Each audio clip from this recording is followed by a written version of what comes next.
Olá, meus amigos do Brasil, tudo bem por aí? Estamos chegando com o nosso Visão Geral de hoje.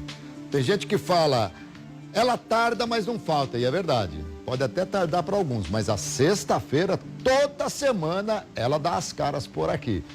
Que beleza, hein? E viva a semana e viva a sexta-feira. Meus amigos, a gente come porque tem fome, claro, não é? Mas muitas vezes comemos porque é gostoso. Será que se comêssemos só para saciar a fome, nós engordaríamos? Será que, se isso fosse verdade, nós não teríamos obesidade no mundo? É o assunto de hoje.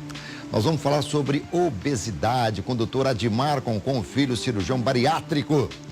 Ele nos dá o prazer da visita aqui e nós vamos conversar muito. Seja muito bem-vindo, viu, doutor?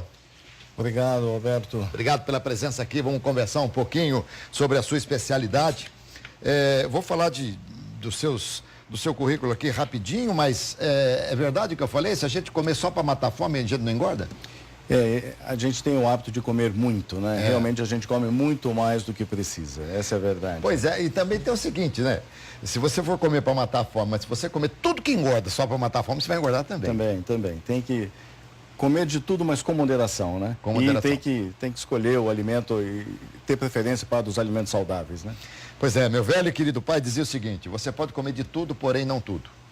Mais ou menos assim, perfeito, né? Doutor Adimar Concon Filho, cirurgião bariátrico, membro titular e especialista pelo Colégio Brasileiro de Cirurgia Digestiva, Colégio Brasileiro de Cirurgiões e Sociedade Brasileira de Endoscopia Digestiva. Também membro titular da Sociedade Brasileira de Cirurgia Bariátrica e Metabólica e membro, aí você me ajuda aqui, da International Federation for the Surgery of Obesity and Metabolic Disorders, é isso? Perfeito, correto. Tá certo. Mais ou menos, né? Certinho. Mas tudo isso aí pode ser reduzido como que o senhor falou? IFSO, que é a sigla, IFSO. IFSO, muito bem. Seria mais fácil, né? O que eu tenho que me meter aqui, né? Mas vamos lá. O mundo está engordando cada vez mais, as pessoas estão engordando a cada dia mais, é uma realidade isso? Sim, a obesidade ela está aumentando a nível mundial e isso também acontece aqui no Brasil. No Brasil hoje nós temos em torno de 30 milhões de pacientes já, de pessoas já com obesidade. Se nós formos incluir aí o sobrepeso, nós já vamos para quase 90 milhões de pessoas que já estão com sobrepeso e obesidade. E a incidência da obesidade vem crescendo muito. Para ter uma ideia, há 10 anos atrás nós tínhamos uma incidência em torno de 10% da população. Hoje nós já temos quase em torno de 19%, 20% da população. Então, essa incidência está crescendo muito. E esses números que o senhor disse são no Brasil? Sim, no Brasil. No Brasil. E o Brasil é um dos que mais estão se aproximando da obesidade ou dos menores? Não, o Brasil ele está um dos que tem um índice de obesidade maior. A nível de mundo, nós estamos numa taxa quase em torno de 600 milhões de obesos no mundo. Qual que é o primeiro país? Os Estados Unidos. Aqueles fast food da vida, aquela coisa toda lá e tal. Exato, é o padrão alimentar, né, que realmente ele tende a isso, ele facilita, ele predispõe a essa obesidade.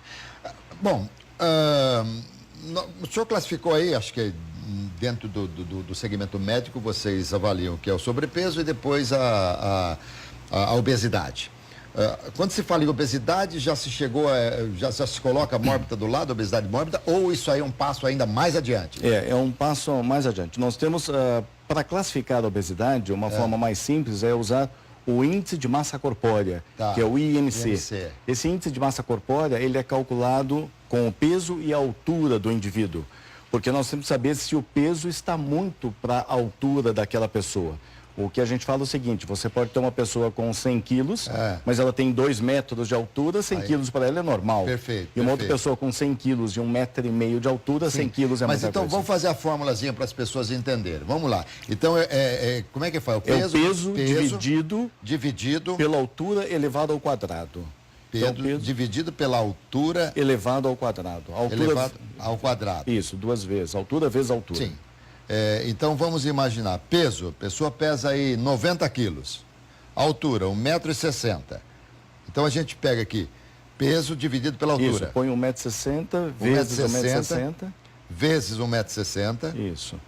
Dividido? Agora não, agora você põe o peso dividido por esse número que você encontrou. Olha, 90 dividido 90 dividido por isso. 25,6. 90 dividido por 25,6 aqui no... Opa! 90 dividido por 25,6 vai dar aqui 35. Ok, perfeito. Então, como é que você classifica pelo IMC? Você tem o IMC de 25 para baixo, de 20 a 25 seria o normal, de 25 a 30 que seria o sobrepeso, o IMC de 30 a 35 que seria obesidade grau 1 ou obesidade leve, Tá. de 35 a 40 que você já tem na obesidade grau 2 e acima de 40 que é obesidade grau 3 ou obesidade mórbida. Tá. Eu aqui peguei um pouquinho mais do meu peso, um pouquinho menos do meu tamanho para ver como é que eu fiquei. Então acho que eu tô mais eu tô com sobrepeso, tá certo, doutor? Ok. Bom, sobrepeso é um estágio plenamente reversível, com dietas, com exercícios, é normal. Sim, sim. Tanto é que o tratamento para a obesidade, mesmo para o sobrepeso, é exatamente uma reeducação alimentar, atividade física. E com isso, com esse tratamento, com o especialista, com o endocrinologista, com o médico especialista em obesidade, acompanhado pela nutricionista e muitas vezes acompanhado também pela psicóloga, porque às vezes existe um distúrbio de comportamento em relação ao padrão alimentar. Então, com essa equipe multidisciplinar, você trata esse paciente com sobrepeso e com obesidade. Perfeito. Quando ele atinge uma obesidade maior, e daí você já tem que pensar numa indicação até cirúrgica para a obesidade. Então, quando que teria indicação para a cirurgia?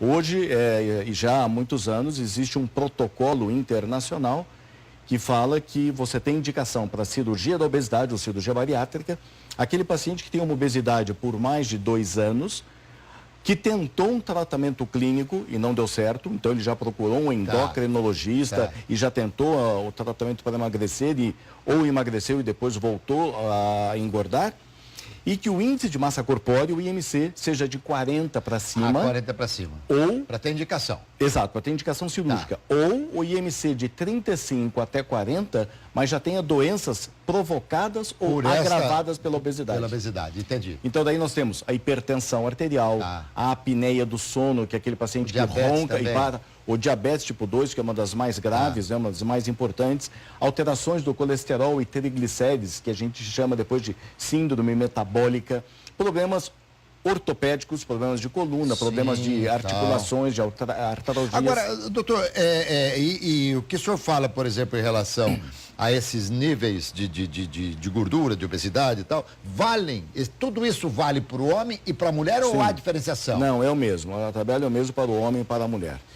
Em relação às indicações cirúrgicas, em relação ao IMC, é o mesmo, o cálculo é o mesmo, vale para os dois. Tá. Nós vamos aqui entrar nas suas técnicas de cirurgia, suas formas e tal, porque nós temos ainda... É um programa de 45 minutos que para a televisão é um mundo, né? Então, mas a gente tem tempo de conversar, de falar outras coisas. Embora seja um cirurgião, o senhor é favorável que a pessoa esgote todos os recursos antes da cirurgia? Sim. Tanto é que nós só podemos indicar uma cirurgia a um paciente quando ele efetivamente tentou um tratamento clínico. Aquele paciente que nunca tentou um tratamento clínico e ele nos procura para fazer a cirurgia, nós não podemos operá-lo e não devemos operá-lo. Porque ele tem que tentar esse tratamento clínico exatamente para ver se ele consegue emagrecer e permanecer próximo do peso ideal. Até porque, imagino eu, né? Não sou nenhum psicólogo, mas de repente para dar a sensação à pessoa que passou pela cirurgia de que se não fosse a cirurgia jamais ela seria magra. Olha, eu tentei de tudo, não teve jeito. Então a cirurgia vem como último recurso e até para que essa pessoa seja extremamente disciplinada após a cirurgia. Exatamente. E o paciente que vai para uma cirurgia bariátrica, que é um paciente que já tentou diversas vezes o tratamento clínico, ele sabe o quanto ele sofreu com essa doença obesidade. Sim. E realmente quando ele chega a aceitar e a participar de uma cirurgia bariátrica, é porque realmente ele já teve um contexto de vida muito importante. Então, é importante isso e ele passa por uma equipe multidisciplinar nessa avaliação pré-operatória para saber se ele realmente está em condições Ele passa com o endocrinologista, ele passa com o cardiologista, ele passa com a psicóloga, com a nutricionista, vai passar também com a fisioterapeuta para ver a parte pulmonar. Entendi. Então ele passa com toda uma equipe que vai estar preparado para essa cirurgia. Vez ou outra, nos canais a cabo, nos discoveries da vida, a gente vê muitas matérias acerca da obesidade e há pessoas que estão com peso tão elevado que não podem fazer a cirurgia antes de perder um pouco de peso. E há casos em que a pessoa precisa engordar um pouco mais para ter indicação da cirurgia. Esse ter que engordar um pouco mais, isso a gente não é partidário disso. O que acontece é que às vezes a pessoa ela já teve um peso maior e quando ela nos procura, ela está num peso um pouco menor, mas ela já teve um peso, o maior peso dela não é aquele daquela consulta, ela já teve um peso maior. Se essa paciente não fizer nada, se esse paciente não fizer nada, a tendência é ele voltar para aquele peso máximo que ele já teve. O que precisa ficar bem claro que obesidade é uma doença. Obesidade não é falta de força de vontade, não é desleixo. A obesidade é uma doença. Existe um desequilíbrio entre a sensação de fome e a sensação de saciedade. E esse desequilíbrio entre essa sensação de fome e saciedade, isso é um problema que dá no cérebro a nível de hipotálamo. Então existe realmente uma doença que faz com que o indivíduo coma mais do que ele realmente precisa. Muito interessante isso aí. E isso aí também é um conforto para quem tem, de repente, quem é obeso, fala, bom, então existe uma anomalia comigo. Isso é hereditário? E tem o componente hereditário, sim. Tanto é verdade que se uma criança, ela tem um dos pais, ou pai ou mãe, obeso, a chance dessa criança ser obesa é em torno de 40%. Agora, se pai e mãe são obesos, a chance dessa criança se tornar obesa é quase de 80%. Então, isso mostra um componente hereditário muito genético. Importante. Exato. Porque é o seguinte, de repente alguém pode pensar, pai obeso, mãe obesa, o comportamento numa família de um casal obeso, os métodos são outros, são diferentes, o comportamento, a forma de comer, essa coisa toda. E isso, de certa forma, a criança também vai pegando. E as mães também vão colocando para os filhos, de repente, da forma como foram educadas. Eu não sou muito partidário e, por vezes, eu até falo com as pessoas que estão preocupadas. Ai, meu filho não está comendo, porque há uma época, ou houve uma época, não sei se ainda existe, as pessoas querem que a criança coma. Não sei, mas eu já ouvi falar que a sua saúde será tanto melhor quanto menos você comer. Exato. Isso fica muito fácil da gente perceber que a obesidade, por conta das complicações e das doenças que ela acarreta, ela aumenta a taxa de mortalidade. Então, a gente fala até o seguinte, você costuma, tente se lembrar dos idosos que você conhece. Idosos com 80 anos, com 90 anos, lembre dos idosos que você conhece. Quantos desses idosos são obesos? Nenhum. Nenhum. Os obesos morreram antes. A obesidade, ela diminui a expectativa de vida, ela reduz a esperança de vida por conta da mortalidade que ela provoca por conta dessas doenças. Não só doenças relacionadas ao coração, ao infarto, doenças de problemas circulatórios, problemas de derrame, tudo isso provocado pela obesidade. E uma das mais graves é a própria diabetes, que a obesidade predispõe ao diabetes, e esse diabetes levando a alterações da circulação, podendo levar a infarto, derrames, ataques cardíacos e tudo mais. Então, realmente é uma situação muito... Não, sim. Doutor, me ocorreu aqui lhe perguntar o seguinte, uma criança que nasceu numa família de pais obesos, se ela for tratada numa família se ela for criada por pais que não são obesos, com comportamentos diferentes da família que lhe deu o nascimento, ela tem uma tendência a não ser obesa? Sim, porque ela vai ter um comportamento alimentar melhor, mais saudável. Existe uma pesquisa que foi feita na Inglaterra, onde um veterinário, ele pesou os cães de um determinado bairro e ele provou que os cães obesos eram das casas dos donos obesos. Olha Dono aí. obeso come mais, o seu cão come junto. Então, engorda o dono, engorda o cão. Olha só. Então, o padrão alimentar que realmente é importante. Então, se você vira minha cachorrinha, você vai achar que eu sou magrinho, porque ela é tão magrinha, né? Mas não é bem assim. Não é uma regra. Toda regra tem lá a sua exceção.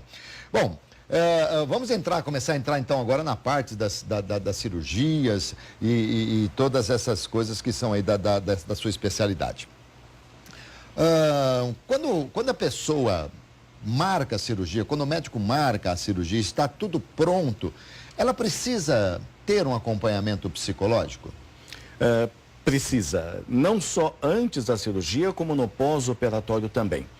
Porque a gente faz uma cirurgia onde você atua, você vai operar o estômago, vai operar o intestino, às vezes fazendo o desvio do intestino, mas nós não vamos operar a cabeça do indivíduo. Se ele não mudar o seu comportamento também, ele não vai ter um bom resultado. A cirurgia é um instrumento que ele vai ter e esse instrumento tem que ser utilizado de uma forma adequada. Por exemplo, no pós-operatório, ele vai ter que fazer um acompanhamento no primeiro ano, a cada 3 meses, com exames laboratoriais e acompanhamento com toda a equipe multidisciplinar, porque nós queremos ver um emagrecimento saudável. Ter certeza que está tudo em ordem com ele, o emagrecimento está em ordem. E esse paciente, ele precisa ter um comportamento alimentar saudável, porque se ele ficar abusando da dieta hipercalórica, doces, carboidratos e tudo mais, ele não vai ter o emagrecimento que ele gostaria. E também, se ele não tiver atividade física, ele não vai gastar energia, ele também não vai chegar no peso que ele gostaria e ele pode até ter um reganho de peso, uma recidiva da obesidade. Isso pode acontecer e acontece. Doutor, bom, nós vamos aí, acho que há várias formas de cirurgia bariátrica. Deve existir aquela que corta a parte do estômago, que grampeia uma parte do estômago. Balão é outra coisa, não tem a ver com a cirurgia. O balão gástrico, ele está dentro do tratamento endoscópico para a obesidade. Então, para a obesidade, você tem um tratamento clínico, que você começa com um tratamento clínico, que é a base da orientação da alimentação, comportamental, medicações que ajudam no controle da saciedade desse indivíduo. E também o endocrinologista, ele pesquisa se esse indivíduo tem alguma alteração hormonal, se a sua tireoide está funcionando bem ou não. Então, você começa com um tratamento clínico. Depois você tem ainda um tratamento que você pode ajudar, que é o tratamento endoscópico para a obesidade.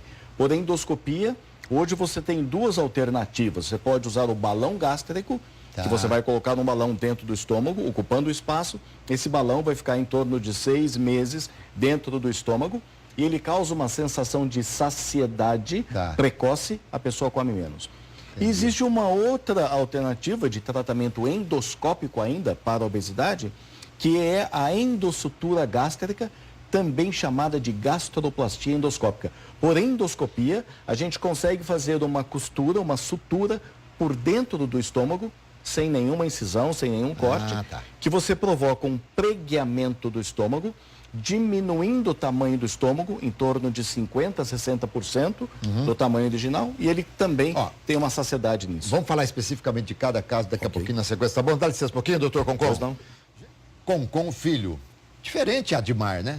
É diferente. Mas, muita gente escreve Admar, esse aí que fala, não é com E, com A, não é isso? Sim, a gente tem que estar toda hora soletrando. E tem que falar, não é Ademar, porque alguns vão achar que esqueceram de colocar o E ali, né, doutor? Mas doutor Concon é muito mais fácil, é o coloquial, é a forma que o senhor é conhecido, né? Sim. Tanto que está aí a clínica Concon, tá certo? Bom, doutor, vamos falar primeiro qual foi a última a forma da redução de estômago com o processo de endossutura, é isso? Isso. Então, nós temos até uma imagem. Enquanto o senhor está falando, eu gostaria que o nosso Twitter lá colocasse a imagem para o senhor falar em cima aí do filme. Essa é uma das formas. Essa isso. não tem. É por endoscopia, é isso? Exato. Por endoscopia, veja, a gente faz um exame endoscópico, isso precisa ser feito sobre anestesia geral, então no hospital, no centro cirúrgico. Aí o endoscópio, ele está marcando com o bisturi de argônio o local onde vai passar os pontos depois. Às vezes você precisa fazer, às vezes você não precisa marcar com o argônio. E agora, na ponta do endoscópio, a gente vai adaptar um aparelho que ele faz essa sutura, ele permite fazer essa sutura por dentro do estômago, esse aparelho, o overstitch. Com esse aparelho, dando esses pontos, a hora que você aperta o ponto, você provoca um pregueamento do estômago, reduzindo a capacidade gástrica. E nós vamos fazer 3, 4 ou 5 pontos dependendo do tamanho do estômago. E daí você reduz o tamanho do estômago e com isso você causa uma saciedade precoce. A hora que o indivíduo vai comer, ele já tem uma distensão desse estômago que está reduzido o tamanho, ele distendendo o fundo gástrico, ele dá um reflexo para o cérebro, que é o reflexo da saciedade, para parar de comer. Muito com legal. Essa técnica, hoje você consegue um emagrecimento em torno de 20% do peso inicial num período de 2 anos após a realização desse procedimento. E é um procedimento endoscópico, que você não tem nenhum corte na barriga, nada, você faz só por endoscopia e você tem esse emagrecimento em torno de 20%. E esse procedimento ele está indicado principalmente nos indivíduos com obesidade leve, grau 1, aquela obesidade do IMC de 30 a 35. Tá. Que é um indivíduo... É a primeira. Exato, que não tem indicação para cirurgia. Tá. Ele não tem indicação para cirurgia, mas ele pode lançar mão de um método endoscópico para ajudar no tratamento da obesidade. Deixa eu perguntar. Primeiro, aquele fio é fio cirúrgico. Isso. Fio cirúrgico. Nunca mais sai, vai ficar lá. Não sai, é um fio permanente, é inabsorvível. Se houver, por alguma razão, sei lá, um rompimento desse fio, não vai acontecer nada, só vai abrir o estômago. Exato. E se de repente, com o passar dos anos, tiver alguma dilatação desse estômago, você pode fazer novos pontos no futuro, sem problema nenhum. Sem tirar nada do estômago, ele fica ali. Nada. E não tem, bom, o estômago, ele nasceu para, está no nosso corpo para fazer o quilo, para fazer toda aquela digestão e tal. E os sucos do estômago, naquela parte que foi separada, nunca mais vão para lá. Não tem problema. Mesmo que entre alguma coisa ali nesse pregamento, não tem problema nenhum. Isso é feito a digestão, isso se liquefaz e da mesma forma sai. Pode até entrar um grão de arroz ali, vai embora depois. Não tem problema nenhum. Olha, isso é uma cirurgia, isso é novo. Isso é novo. É novo. Isso já tem, no exterior, isso já tem em torno de 3 a 4 anos que isso já está sendo feito. No Brasil, começamos a fazer no ano passado, é novo no Brasil, em julho que nós começamos a fazer a nível de Brasil. Mas a nível de mundo, você já tem hoje em torno de quase 4 mil pessoas submetidas a esse procedimento. Eu não sei qual que é o tempo que vocês médicos ou que os cientistas todos estimam que seja um tempo suficiente para avaliar o resultado positivo. Perfeito. No mínimo 2 anos você tem que ter. Tá. E a gente fala até 5 anos para você ver se o resultado realmente efetivo. Já tem. Tanto nos Estados Unidos quanto na Europa, já tem pacientes com segmento de quase 4 anos deste procedimento. E eles estão realmente com essa manutenção do peso. O resultado está sendo muito bom. Tá. Com essa perda de peso, em torno de 20%. Muito bom. É menor do que a perda de peso que você consegue numa cirurgia bariátrica. Quanto tempo demora uma cirurgia dessa, doutor? Em torno de 45 minutos a 1 hora. Às vezes 1h15 no máximo. Risco como toda cirurgia de anestesia geral tem? Sim, todo. Não existe nada sem risco. Só que o risco deste procedimento, ele é menor do que o risco de uma cirurgia. Mas tem os seus riscos também. Ele pode ter um sangramento, ele pode ter um pequeno vazamento, mas isso são pequenas complicações que você trata isso de uma forma muito mais tranquila. Olha, nossa, isso aí eu achei fantástico. Fantástico porque, em primeiro lugar, isso aí é uma prevenção, porque você não vai entrar numa bariátrica gigantesca caso você esteja no início e pode fazer alguma coisa nesse sentido. O SUS paga isso, não? Não, ainda não. Como é um método muito novo, isso ainda não é coberto pelo SUS, mas isso no Brasil é questão de tempo. Mas eu acho um absurdo, doutor Concon. A obesidade traz para o indivíduo tantas complicações que ele procura cada vez mais os centros de saúde. Eu acho que sai muito mais caro para o governo se deixar a coisa seguir ao invés de pagar alguma coisa nesse sentido. É como, por exemplo, o cigarro. O que se arrecada dos impostos é um valor pequeno perto do que se gasta com as consequências, né? Perfeito. O raciocínio está completamente correto. Deveria se pensar alguma coisa nesse sentido. Bom, Essa é uma das formas. O senhor faz essa cirurgia? Sim, por endoscopia. A gente não chama de cirurgia. A gastroplastia endoscópica, a gente fala, é um procedimento endoscópico. Não é uma cirurgia. Assim como o balão gástrico é um procedimento endoscópico, não é uma cirurgia. Nós realizamos tanto os procedimentos endoscópicos quanto as cirurgias para a obesidade mórbida também. Muito bem. O mais comum hoje é quando a pessoa procura o médico, ela já está num grau acima do grau 1. Sim. Quando chega ao cirurgião, quando o paciente chega ao cirurgião, na maioria dos casos, ele já tentou muitos anos um tratamento clínico, ele já vem acompanhando, tentando emagrecer por muitos anos. Isso é o mais comum. E quando se vai fazer a outra cirurgia, que é o laparoscópica... Laparoscopia. Hoje ainda se corta ou só faz tudo por laparoscopia? Não, é por laparoscopia na maioria dos casos. Raramente você faz uma cirurgia aberta, que a gente chama por laparotomia. Hoje, na maioria das vezes, a cirurgia é por videolaparoscopia. Essa o SUS paga?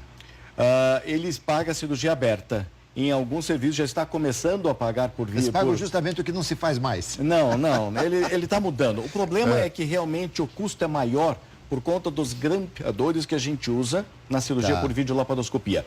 Mas existe todo um projeto pelo SUS para já ir mudando da cirurgia aberta para a cirurgia videolaparoscópica. Só faltou perguntar da primeira, do processo endoscópico.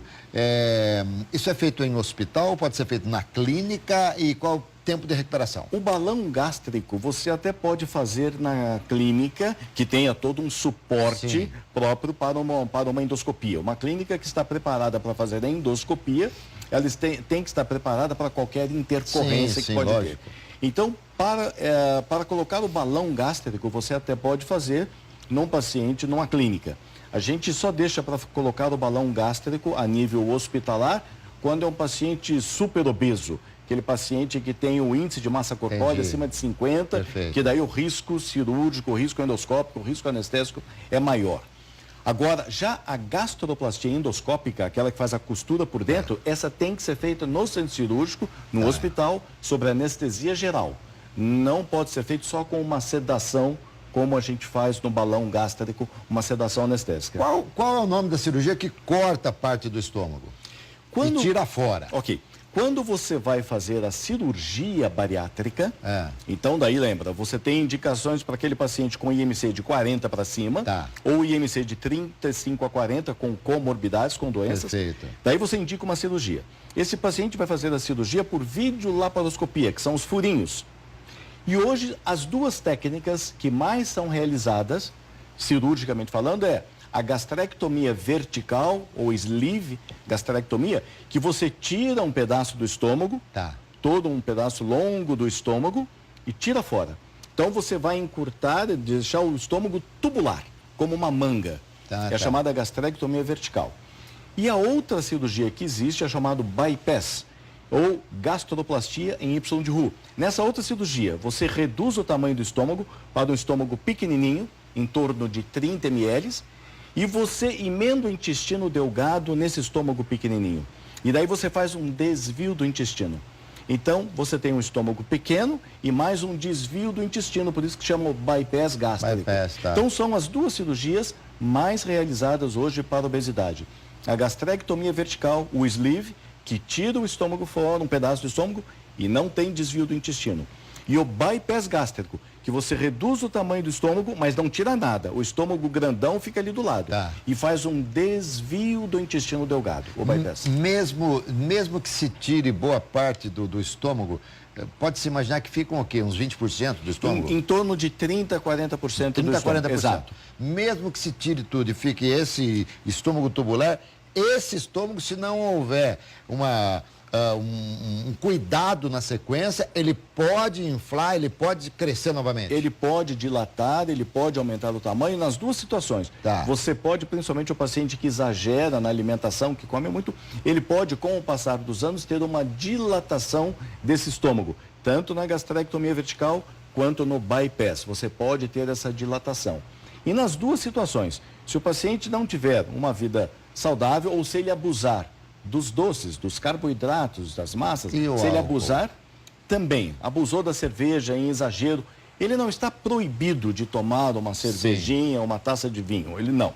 Ele pode, o que ele não pode é abusar. E nas duas situações, se ele tiver o abuso desse alimento hipercalórico, desse carboidrato, desse doce, e se ele não fizer atividade física, a chance dele não chegar no peso que ele gostaria, ou a chance dele ter uma recuperação, uma recidiva da obesidade, existe, é alta. Como é que se trata a recidiva? E é mais complicado. É mais complicado. Aí você tem que envolver o paciente em toda a equipe multidisciplinar de novo. Você tem que descobrir aonde está o erro naquele paciente ou na técnica cirúrgica, de repente pode ter alguma falha técnica cirúrgica também. Então você vai ver se a maneira de tratar essa recidiva vai ser com o psicólogo, vai ser com a nutricionista ou com o endócrino, ou vai precisar de uma nova cirurgia, que em alguns casos até isso você precisa. Muito bem. E doutor, como explica bem? Professor, não. Mas vamos falar um pouquinho agora sobre refluxo também, que refluxo, houve um tempo que o mal do século era gastrite. Aí depois estão dizendo que vai ser a depressão, mas refluxo não perde de goleada aí não, né, doutor? A incidência de refluxo é muito alta. Hoje já estima-se que em torno de 30% da população adulta tem refluxo. E esse é chamado refluxo gastroesofágico, que é o refluxo de conteúdo do estômago para o esôfago. Tá. Normalmente não é para ter refluxo ou um refluxo muito pequeno que não provoca sintomas, não tem nenhum problema. Mas quando esse refluxo do conteúdo do estômago começa a voltar para o esôfago, na maioria das vezes um refluxo ácido, ou suco gástrico, às vezes pode voltar até a bile, que veio do fígado, pode voltar para o esôfago também. Isso começa a provocar sintomas do refluxo, que são vários sintomas. Azia, aquela queimação. Pode sentir o alimento voltando até a garganta, pode ter crises de tosse, de rouquidão, aquele pigarro na garganta, também pode ser por refluxo. Aquele negocinho assim. Crise de asma ou bronquite também pode ser decorrente do refluxo. Uma dor no peito, que às vezes você fica preocupado se é ou não angina, um problema do coração, você tem que afastar isso. Então, existem sintomas típicos e sintomas atípicos do refluxo. E o que você faz hoje, então, para tratar o refluxo? Hoje em dia, você começa no refluxo, para quem tem a doença do refluxo gastroesofágico, você começa com o tratamento comportamental. Primeiro, a orientação da alimentação. Uma alimentação fracionada, não comer muito numa refeição, evitar o líquido durante a refeição, porque o aumento do líquido junto aumenta a pressão dentro do estômago, aumenta a tendência do refluxo. Sobretudo bebidas gasosas. Exatamente. Então, existem alimentos que predispõem ao refluxo. Por quê? Nós temos uma musculatura que separa o esôfago do estômago.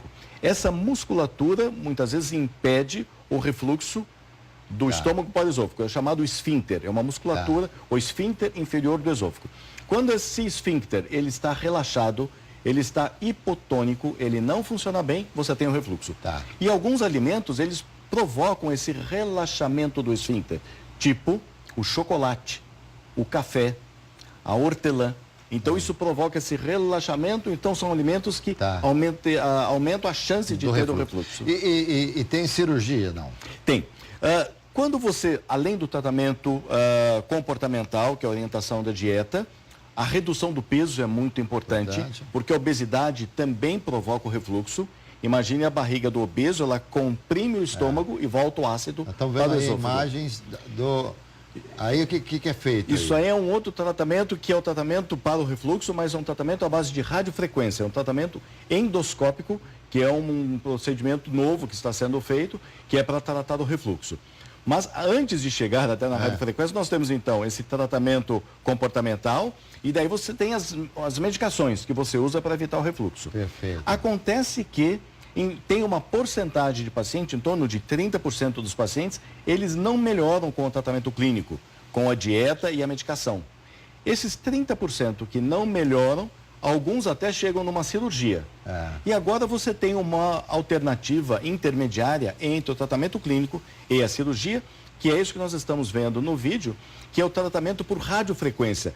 Você está aplicando uma radiofrequência na musculatura, nesse esfíncter que eu acabei de falar, e isso provoca lá, o músculo ele aumenta E daí aquele músculo que estava hipotônico, que Ele estava vai ficar- fraco, ele vai ficar tônico, forte. Mas ele vai deixar passar normalmente o... Sim, não é alimento. para ter dificuldade Tá. de passagem do alimento, ele impede o O refluxo. refluxo, a volta. Então essa radiofrequência, o chamado estreta, ele produzindo essa radiofrequência, ele causa essa hipertrofia nessa musculatura, nesse esfíncter que está entre o esôfago e o estômago, e com isso você diminui o refluxo. Muito bom. Doutor, eu já falei para a direção aqui que alguns programas vão ter 3 horas, mas nós chegamos ao final, olha. Mas que delícia te entrevistar, muito obrigado. E eu espero não precisar dos seus serviços, né? Mas se de repente eu precisar da sua habilidade, pode ter certeza, nesse tempo de conversa, nessa consulta que eu fiz, você já me passou uma confiança enorme e eu fico muito feliz com isso. Foi uma honra muito grande estar no seu programa, Alberto. Realmente, para a gente, é uma honra muito grande. Estamos à disposição sua, da produção, dos telespectadores, tá bom? O senhor vai voltar aqui com toda certeza, viu? Estamos à disposição. Muito obrigado, viu? Eu que agradeço. Gente, conversei com o doutor Adimar com filho, cirurgião bariátrico. Foi uma entrevista deliciosa para vocês. Para mim foi uma consulta aqui, porque eu tô sabendo muita coisa. Sexta-feira, vamos lá, hein, ó. Dia de afrouxar o nó da gravata. Mas com moderação, hein? Eu volto à noite às 7h05 com o RF Esporte Clube, tá bom? Até lá.